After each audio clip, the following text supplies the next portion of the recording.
اللهم سلمني من رمضان، اللهم سلمني من رمضان، وسلم رمضان لي وسلمه من.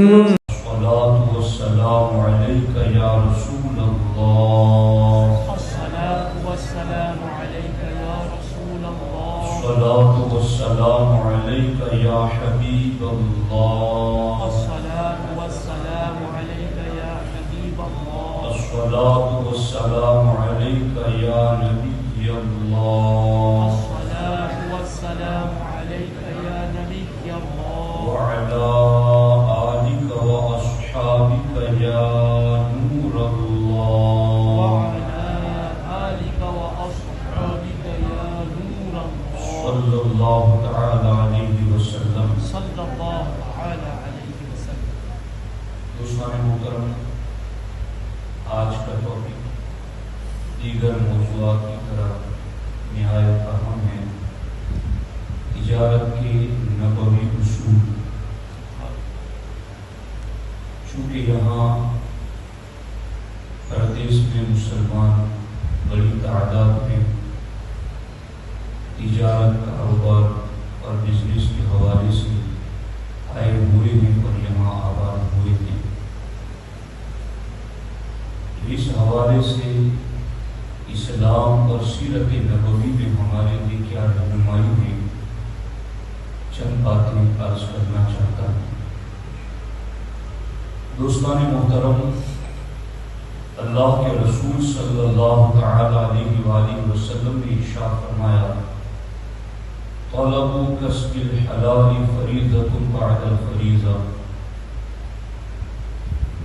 حلال رزق کمانا یہ دیگر فرائض کی طرف ایک فریضہ ہے.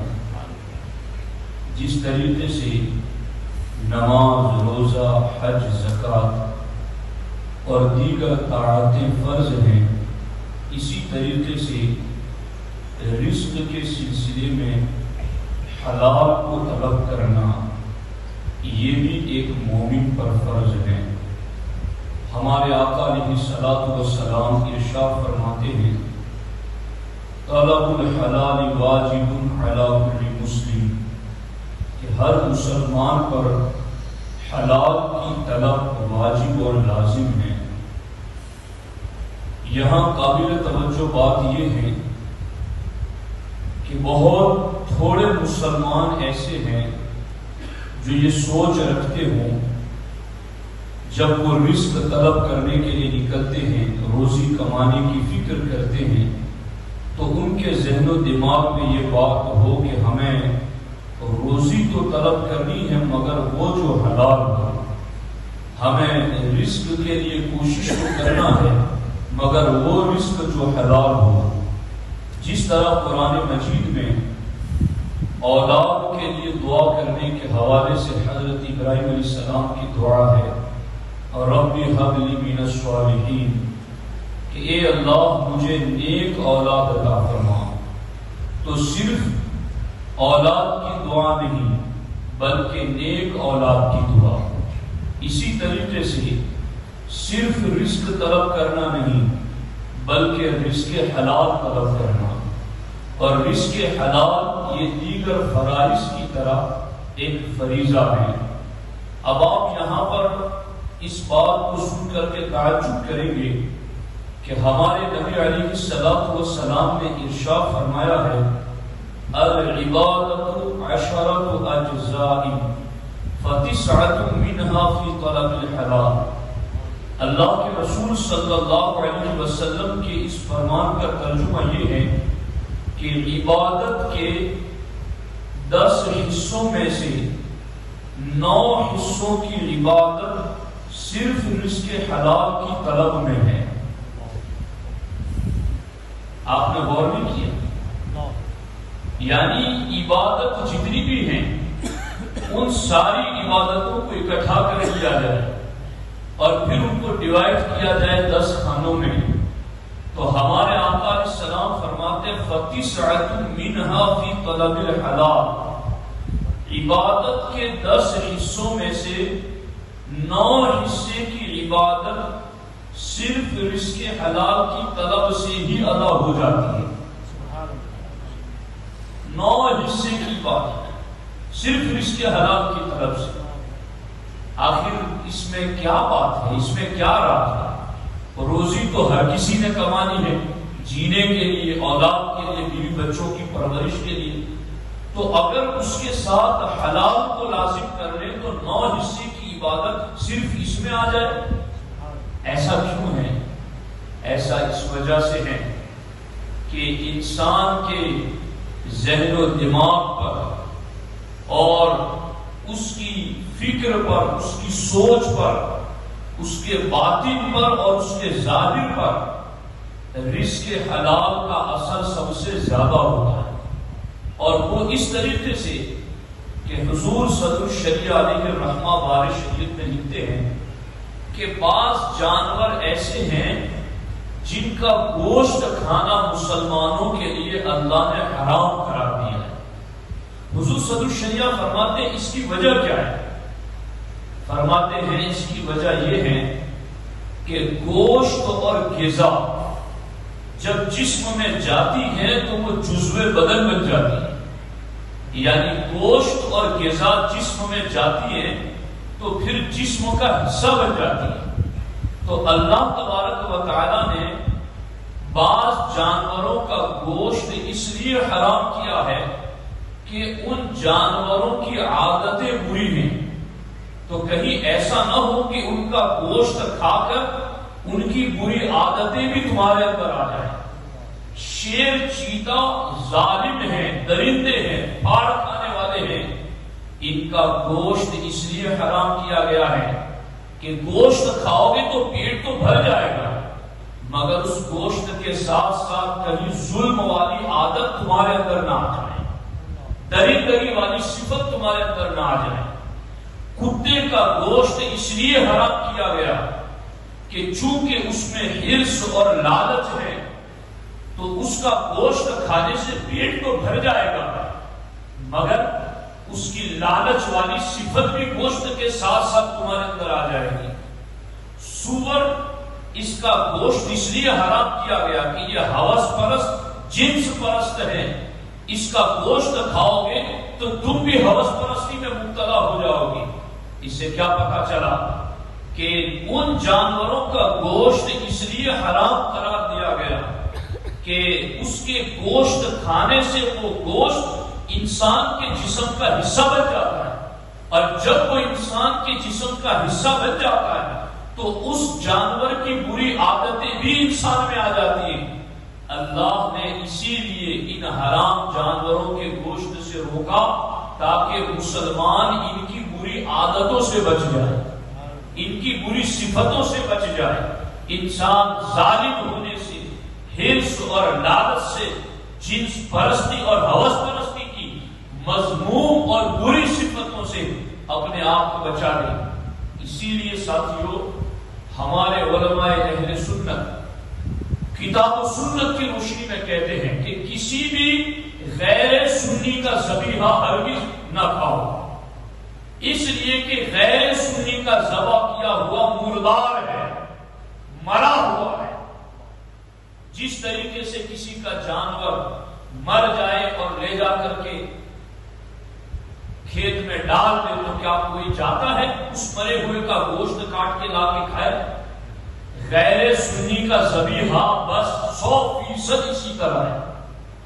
اور ہماری قوم کے جو ضمیر آج عقیدے کے حساب سے جو مر گئے ہیں نا، اس کی سب سے بڑی وجہ یہ ہے کہ بد عقیدوں کے مردار ذبیحے کھا کھا کر کے ان کے دل بھی مر گئے، ان کی روح بھی مر رہی ہے، ان کا باطن بھی مر رہا ہے.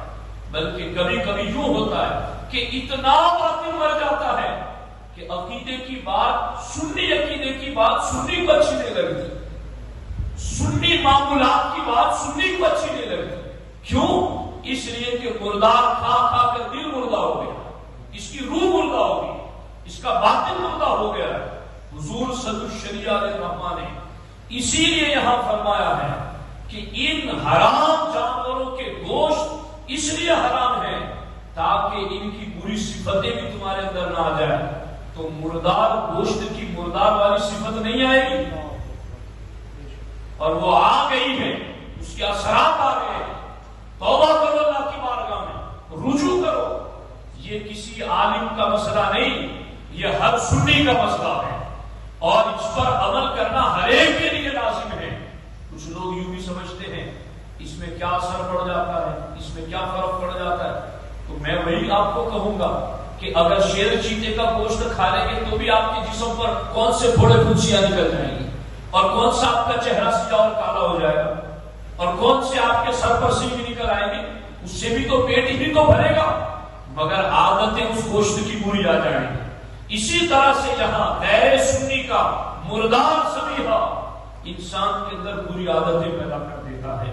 خیر، یہاں بات اصل میں یہ بتا رہا ہوں کہ ہمارے نبی علیہ السلام نے یہ کیوں فرمایا کہ عبادت کے 10 حصوں میں سے 9 حصے کی عبادت صرف رزق حلال کی طلب میں ہے، اس لیے کہ یہ جو غذا کا اثر ہوتا ہے نا، کہ جس کا گوشت کھایا اس کی بری عادت آ گئی، انسان کے ذہن و دماغ پر، اس کی سوچ پر، اس کی فکر پر، اس کے قلب و باطن اور اس کی روح پر، اس کی سوچ سمجھ پر جتنے بھی اثرات مرتب ہوتے ہیں وہ رزق حلال کے مرتب ہوتے ہیں۔ اگر مومن رزق حلال کی پابندی کرتا ہے تو اس کی عادتیں، اس کی اخلاق، اس کی سوچ، اس کی فکر، اس کا چال چلن سارے کا سارا حلال کھانے کی وجہ سے حلال ہو جاتا ہے، پاک ہو جاتا ہے، اس کی سوچ پاک ہوتی ہے، اس کا باطن پاک ہوتا ہے، اس کے اخلاق سدھرتے ہیں، اس کی زندگی کی عادت و اطوار میں نکھار پیدا ہوتا ہے، اور وہ ایک باکردار مسلمان بنتا ہے۔ میں تو آپ کو بتاؤں، اگر کوئی اس کی پابندی نہیں کرتا اس کے حلال کی، تو وہ معاملہ یہاں تک پہنچ جاتا ہے کہ اس کی سوچ فکر تو دین دارانہ نہیں بنتی، لیکن جو عبادت کرتا ہے نا، اگر حرام لقمہ ہوتا ہے تو کی ہوئی عبادت بھی رد کر دی جاتی ہے۔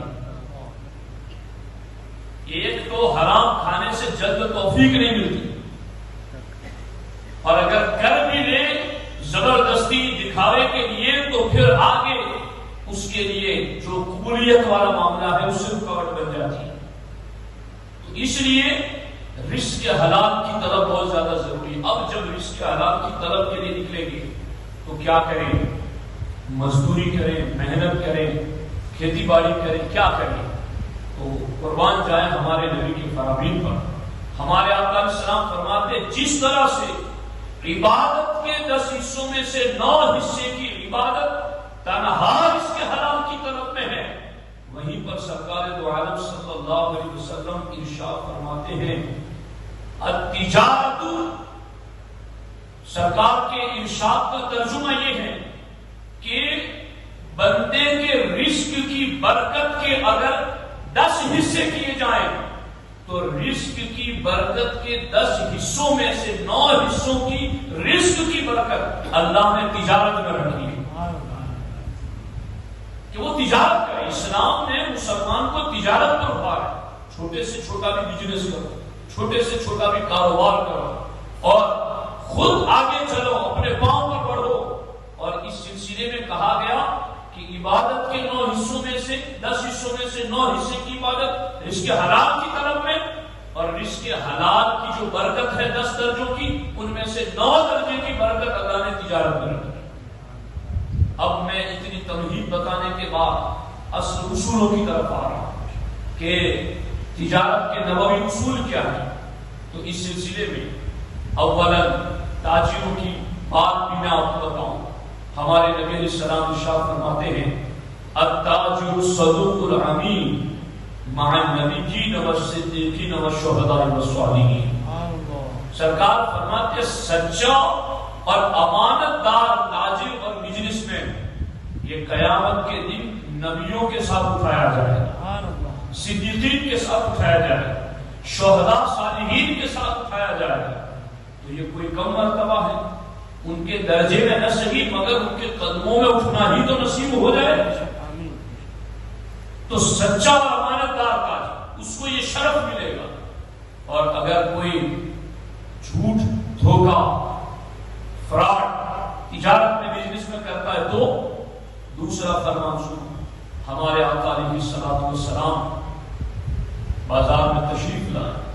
سرکار نے ارشاد فرمایا یا معشر التجار اے تاجروں فاستجابوا لرسول اللہ صلی اللہ علیہ وسلم ورفعوا اعناقهم وابصارهم الیہ. تو جتنے بھی بازار میں تھے ساروں نے اپنی گردن اوپر اٹھائی, نگاہیں حضور کی طرف جمائی اور حضور کو لبیک کہتے ہوئے انہوں نے جواب دیا حضور کیا ارشاد فرماتے ہیں. تو سرکار دو عالم صلی اللہ علیہ وسلم نے ارشاد فرمایا ان التجار یبعثون یوم القیامت فجارا الا من اتقى اللہ وبر وصدق. سرکار فرماتے سنو تاجر لوگ قیامت کے دن جھوٹے اٹھائے جائیں گے الا من اتقى اللہ, مگر وہ تاجر جو تجارت کرتے ہوئے اللہ سے ڈرے, وبر اور تجارت کرتے ہوئے نیکی کرے, وصدق اور تجارت کرتے ہوئے سچ بولے. تو ایک طرف تو تاجر کو یہ بشارت دی گئی کہ وہ نبیوں کے ساتھ صدیقین کے ساتھ شہداء کے ساتھ اٹھایا جائے, اور دوسری طرف یوں کہا گیا کہ فاجر بنا کر اٹھایا جائے, فاسق بنا کر اٹھایا جائے. اب ہمیں سوچنا ہے کہ ہم کس طرف جا رہے ہیں, اور جا رہے ہیں تو ہمیں اب ریٹرن ہونا چاہیے نہیں ہونا چاہیے. ہماری ٹریک کون سی ہے؟ ہماری تو سیدھی سڑک یہ شہر شفاعت نگر کی ہے. ہمارا تو سیدھا راستہ صراط مستقیم ہے, بس ہمیں اس پر چلنے کی ضرورت ہے. تو وہ تاجر نہ بنے جنہیں فجار کی صورت میں اٹھایا جائے گا, وہ تاجر بنے جنہیں نبیوں کے قدموں میں اٹھایا جائے گا. اب وہ تاجر بننے کے لیے کیا کرنا پڑے گا؟ تو اس لیے میں کڑی سے کڑی کی ترتیب آپ کے سامنے باتیں عرض کر رہا ہوں. اس سلسلے میں جو اصولی باتیں ہیں میں اس کا آغاز کل ہی کروں گا, چونکہ پھر وہ اصول عرض کروں گا تو اس کو سمجھانے کے لیے 2 حدیثیں ذکر کرنی پڑے گی اور اس پر پھر وقت کم ہے. ایک بات صرف بات سنیں, مشکا شریف میں یہ حدیث پاک ہے اور دوسری حدیث کی کتابوں میں بھی ہے. ہمارے آقا علیہ السلام فرماتے ہیں کہ اگلی امتوں میں ایک بندہ تھا جو تاجر تھا, بزنس مین تھا. جب اس کی انتقال کا وقت قریب آیا, فرشتے نے روح قبض کرنے سے پہلے اس سے پوچھا کہ تجھے کوئی نیکی یاد ہے جو تم نے زندگی میں کی ہو؟ یہ تو مجھے نہیں پتا کہ میں نے اپنی زندگی میں کوئی نیکی کی ہے. تو فرشتے نے پھر اس پر شفقت کرتے ہوئے کہا کہ نہیں, تم یاد کرو کہ تمہاری کوئی نیکی ہو تو اس کی وجہ سے آج تمہارے ساتھ کوئی بھلائی کر لی جائے. اس نے کہا ما اعلم شیئا غیر انی کنت ابایع الناس فی الدنیا واجازیہم. تو اس نے کہا کہ بس مجھے ایک نیکی یاد ہے کہ میں دنیا میں تاجر اور بزنس مین تھا, اور جب بھی میرے یہاں کوئی تجارت کرنے کے لیے آتا تو فانظر المؤسر واتجاوز عن المعسر. تو اس تاجر نے فرشتے کے سامنے یہ کہا کہ میں جب دنیا میں لوگوں سے تجارت کرتا تھا تو ان کے ساتھ جب معاملہ کرتا تو کوئی غریب بھی ہوتا, کوئی امیر بھی ہوتا. تو امیر جب میرے یہاں کوئی چیز خریدنے آتا تو میں اس کو مہلت دیتا, گنجائش دیتا, چلو آدمی کرتے دینا پرسوں دینا. امیر ہوتا تو اس کو مہلت دے دیتا, اور غریب ہوتا تو پھر میں غریب کو معاف بھی کر دیتا. تو اس فرشتے نے کہا, فرشتہ جب ابھی اس کی بات سنی رہا تھا کہ اللہ کی طرف سے غیب سے ندا دی گئی, تو بندہ ہو کر بندوں کو معاف کرتا تھا, جا میں نے خالق ہو کر تجھے معاف کرتا. تو صرف مسجد کے سجدوں ہی سے بخشش نہیں ہوتی, کاروبار اور تجارت سے بھی بخشش کے ذریعے ڈھونڈے جا سکتے ہیں. مومن ایسا نہیں کہ مومن دنیا داری کرے تو محض دنیا داری ہو, بلکہ مومن اصول شریعت کی پاسداری میں دنیا داری کرے تو یہ دنیا داری بھی جنت کی تیاری ہے. اب یہ دیکھو کوئی کہہ سکتا ہے کہ بھائی یہ دکان کی باتیں تم مسجدوں میں کر رہے ہو، چلو نماز سکھاؤ، روزہ سکھاؤ، اب کاروبار میں بھی تم دین لا رہے ہو، تو دین تو پورے کا پورا دین ہے نا، پوری زندگی پر محیط ہے۔ بیٹا پیدا ہوتا ہے تو وہاں بھی کان میں اذان دین کے طور پر ہی تو دی جاتی ہے، اور مرتا ہے تب بھی تو جنازہ دین کے طور پر پڑھا جاتا ہے۔ جب اول و آخر دین ہے تو اس دین میں ہماری پوری زندگی کے لیے رہنمائی دی۔ اس لیے مومن جنت مسجد میں سجدہ کر کے بھی بامراد ہوتا ہے، اور مومن ادھر کاروبار میں اصول شریعت کو اپنا کر کے بھی جنتی بن جاتا ہے۔ بس ہمیں اصول شریعت کے مطابق چلنا ہے، اور انشاءاللہ مزید اس پر جو اصول ہیں وہ کل میں آپ کی خدمت میں عرض کریں گے۔ بسم اللہ الرحمن الرحیم۔ اللهم صل على سيدنا ومولانا محمد وآله وصحبه وبارك وسلم۔ یا اللہ یا رحمان یا رحیم، اس میں دل کو اپنی بارگاہ کرم میں قبول فرما، جو کچھ سنا اسے یاد رکھے، اس پر عمل کی توفیق عطا فرما، قرآن و سنت کا فہم عطا فرما، سنت و شریعت پر عمل کے لیے طبیعت کو تیار فرما۔